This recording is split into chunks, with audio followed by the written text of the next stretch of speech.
গতকাল শনিবার রাত ৮টার দিকে এক সংবাদ সম্মেলনে সিরাজগঞ্জের শাহজাদপুর উপজেলা গালা ইউনিয়নের ৪ নং ওয়ার্ড আওয়ামী লীগের সাধারণ সম্পাদক আব্দুল লতিফ সহ উল্লেখ্য পলান, ইমতিয়াজ আলী, শমসের, মনসুর, সুলতান মোল্লা ও রবিসহ মোট ২৫ নেতাকর্মীর সাথে নিয়ে নিজ ইচ্ছায় পদত্যাগ করেছেন। এ সময় আব্দুল লতিফ বলেন, আমি ও আমার পরিবার মনে প্রাণে বিএনপি করলেও আওয়ামী লীগের অত্যাচারে আমি দীর্ঘদিন এই স্বৈরাচারী সরকারের আদেশে এবং আওয়ামী লীগ নেতাকর্মীদের চাপে গালা ইউনিয়নের ৪ নং ওয়ার্ডের সাধারণ সম্পাদক হিসেবে দায়িত্ব পালন করেছি। ৪ নম্বর ওয়ার্ডের সাধারণ সম্পাদক হিসেবে আওয়ামী লীগের সাধারণ সম্পাদক হিসেবে ছিলাম। আমি আনুষ্ঠানিকভাবে আমার আমলের রাজনীতি থেকে প্রত্যাহার করিলাম। আমার সাথে আমার ওয়ার্ডের অনেক লোকজন আমার সাথে থেকে তারা পদত্যাগ করলো এবং তারা স্ব-ইচ্ছে আমার সাথে মত বিনিময় করলো, উপস্থিত আছে। আমরা পারিবারিকভাবে সবাই বিএনপি ছিল, আমিও বিএনপি ছিলাম, কিন্তু আমার পারিবারিক অনেকে চাপ সৃষ্টি করার কারণে আমি আওয়ামী লীগে যোগদান করেছিলাম। কিন্তু এখন এই ছাত্র আন্দোলনের কারণে আমার জিনিস আমি বুঝতে পারছি যে আওয়ামী লীগ করা ভুল হয়েছে। এখন আমি আওয়ামী লীগ থেকে পদত্যাগ করিলাম। তবুও কখনো কারোর সাথে খারাপ আচরণ করিনি।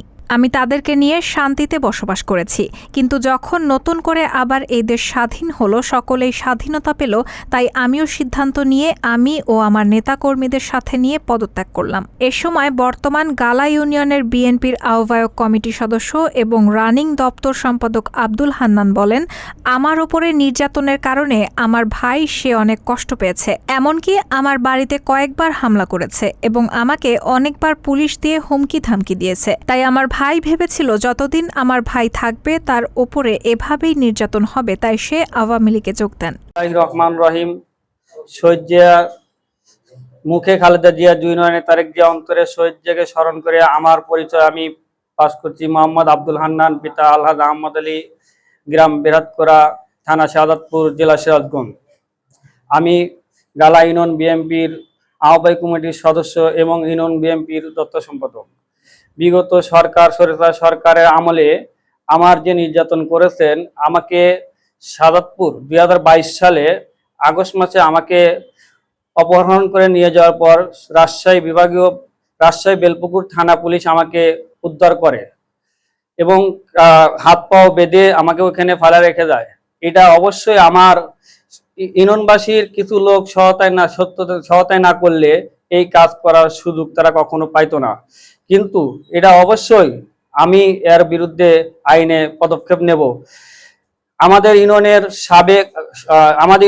আওয়ামী লীগের সেক্রেটারি আবুল হোসেন এবং ওই সময় জাতীয় নির্বাচনের সময় আহ্বায়ক উপদেষ্টা ছিলেন আব্দুল বাতেন চেয়ারম্যান এবং আবুলের নেতৃত্বে আমাকে ৭-৮ হুন্ডলে জামিতে বাজার থেকে এবং আমার বাড়ি পর্যন্ত আমার পিছে হুন্ডল নিয়ে এবং দাও অস্ত্র নিয়ে আমাকে দাওয়া নিয়ে যায় এবং তখন আমাকে ধরতে না পারে, তখন আমার বাড়ির ভিতর ঢুকে যাওয়ার পর সে আমাকে বলে, আমার ভাই যখন বেরো আইছে, আমার মেজো ভাই, তখন বলছে যে তোর ভাই আজকে বাইচে গেল, তোর মাইলার পাতা বিলাইছিল। এবং এরপরে আব্দুল বাতেন চেয়ারম্যান এমন একটা আমাদের প্রতি অত্যাচার, আমি আমার গ্রাম বেরাতকোড়া আমার পৈতৃক সম্পত্তি এবং আবাদী সম্পত্তি ১৬০ জমি ছিল। সরকারের নির্দেশে লেখা আছে যে সে খাস জায়গাতে মাটি কাটে সে বুকগ্রাম তৈরি করবে।